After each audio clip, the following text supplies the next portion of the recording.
I think a lot of people, or a certain set of people, probably only know you through the Gawker prism.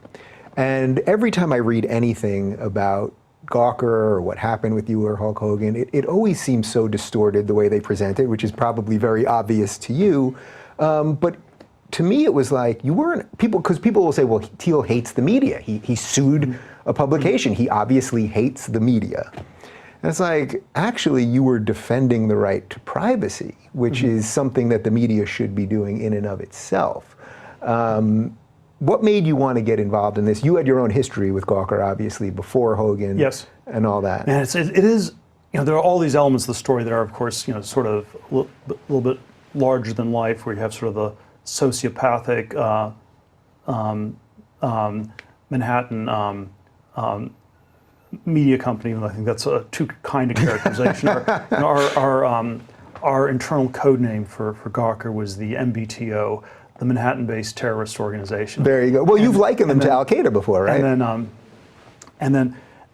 Yeah, it was a crazy story in '09 where they again completely distorted things, and I was speaking to a reporter at the San Jose Mercury News, and like, what do you think of them? I said, oh, they're the Al Qaeda of Silicon Valley, and oh, can I say that? And yes, yes, you can, and because of course you can. And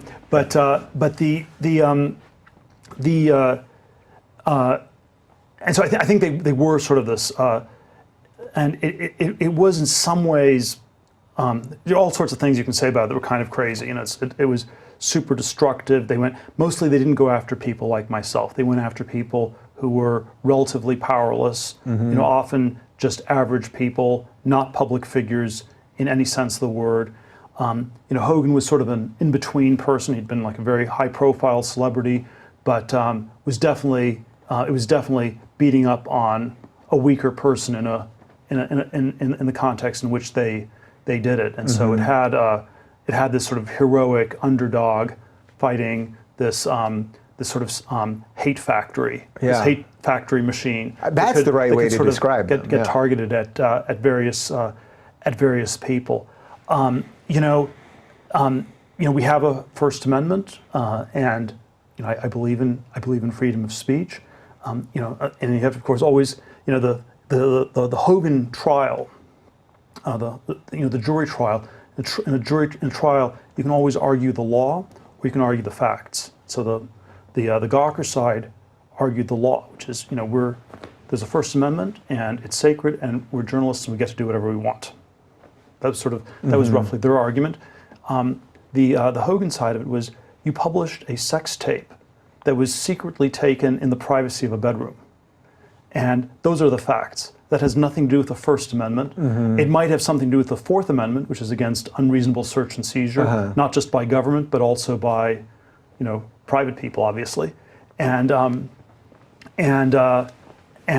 so yeah, is there a can there be a conflict between freedom of speech and right to privacy? Probably are cases where, in theory, there can be conflict, but this was one where it was simply a violation of privacy, and I would say it wasn't speech at all.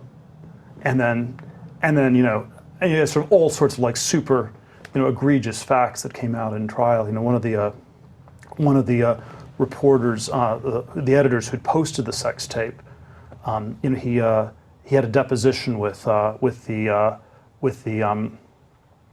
was a one-day-long deposition a few years before the trial, and it was, you have a lunch break, you come back after lunch, and A.J. Dolario came back reeking of marijuana, which not against it, but I wouldn't do it on your show. I wouldn't do it in the middle of a legal deposition either. Yeah. And then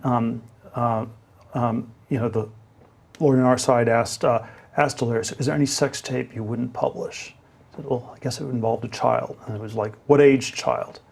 "A 4-year-old." And so when you show that to the jury, that's pretty devastating. And so it was one of these things where, I thought that if Terry Bollea, Hulk Hogan, if he ever had his day in court, it was going to be a runaway effect. It was going to be completely runaway. And that's in effect what happened. The last day of the trial, Charles Harder, he thought that the largest amount of money he could ask for with a straight face was $100 million. And then, after 7 hours, the jury comes back with 115.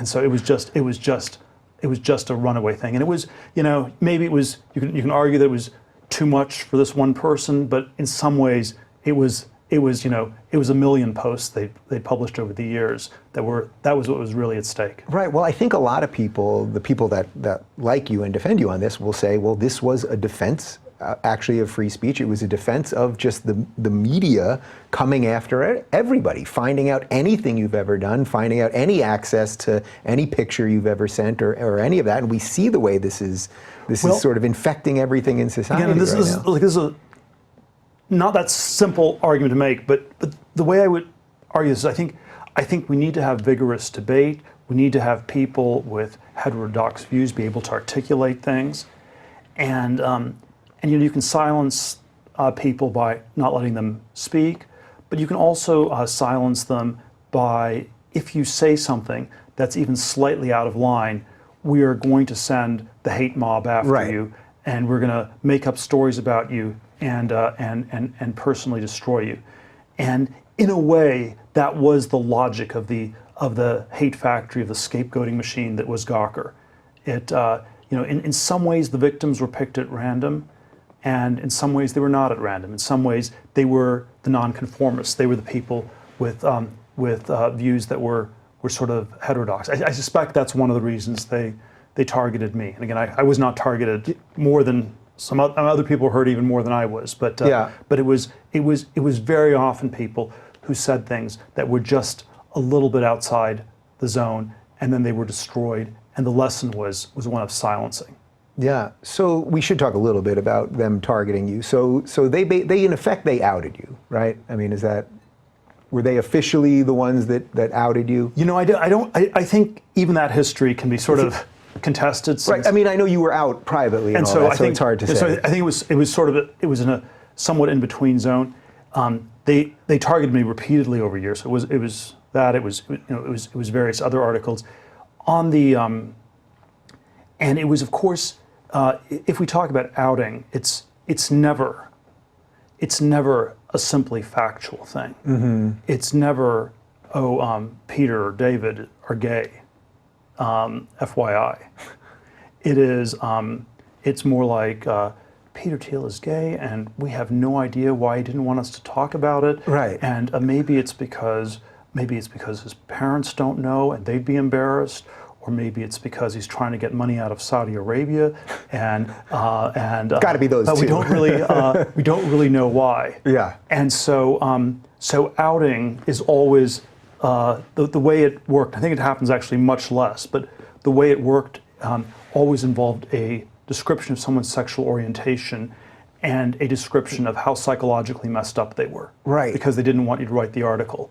And the way I think our society has progressed is that the word we have for outing today is something like bullying. Mm-hmm. And the question has shifted from the psychology of the person being written about to the psychology of the writer.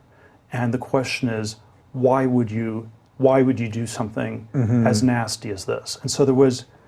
So that's a pretty powerful thing. There's been a very big cultural shift. Yeah. And so in 2007, when they went after me, outing was still acceptable. Mm-hmm. In 2015, they went after the CFO of Condé Nast, and again, sort of, who knows if the story was even true? Right. But the response was, "Well, it's an incredibly vicious thing. Why are your reporters so vicious? Why are they so hateful? What's wrong with you to be?" And it was sort of like linked to bullying, high school bullying, all these kinds of phenomena. So I think things, I think we have actually progressed. Transparency doesn't always mean that you make things better. Sometimes it's just an excuse for attacking people. Do you think that in your case that it was also directly linked to your politics? Because if you had been the exact same person you are with the exact same resume and had created the exact same companies, but you had been a lefty, you had been playing ball the way that they want you to play ball, why would they try to harm you? I mean, in effect, they were trying to harm you one way or another. I think that's why they do these things. That's why the label bully is applicable here. That to me, it's like, well, he's the libertarian. He's some scary anti-government guy. So how can we get him? Let's out him. Do you think that's a fair estimation? You know, it's probably a factor. It's hard to, you know, I think on some level they were just trying to get page clicks. It's just something. I mean, you know, we're still, I think you're being too charitable to them in a way, because you're giving them an ideological motive. And you're saying, okay, they were these principled left-wing people who went after the bad right-wing power structure. Not necessarily principled, but yeah. And I think they were more nihilistic than liberal or left-wing. And you know, you could dress up the nihilism. We're going to blow somebody up. We're going to do some crazy attack on some random person, and we're going to try to give it some thin ideological gloss. But I think it was just you know, it was run as like this crazy sweatshop where, you know, the people were paid very little, and they were paid based on how many clicks they got. And so you had to come up with crazy sensational headlines, and then stories that you know, sometimes had a relationship with the truth and sometimes didn't. Yeah, and that has really permeated the internet altogether now. I mean, if I look every week, you know, I'm on tour with Jordan Peterson. It's like every morning I wake up and it's like somebody writes something awful about him that I know is not the truth, and it's like they have every interest in doing it because he will defend himself, thus driving clicks. Although I will still say that I think Gawker was, in some ways, a singularly sociopathic bully, and it is true that there's a lot of stuff like what you characterize. I don't think, I think people discount it more. It has less impact. I think, you know, in its heyday, Gawker had impact because they were sociopathic, they were bullying, and people didn't see it yet. And that's the devastating kind. You know, if you try to bully someone and everybody says right away, you're a bully, you might still be a bully, but you're not going to be that effective. Right. If you're bullying people and say, oh, this is just the internet, this is tech, this is the future, you're going to have carte blanche. And so Gawker had carte blanche for many years to destroy people in a way that I think has gotten much less effective. I mean, it still happens. There's still, you know, you can have the hate mob form on Twitter. There's sort of still versions of this, but it's much less generative. All right, so let's talk about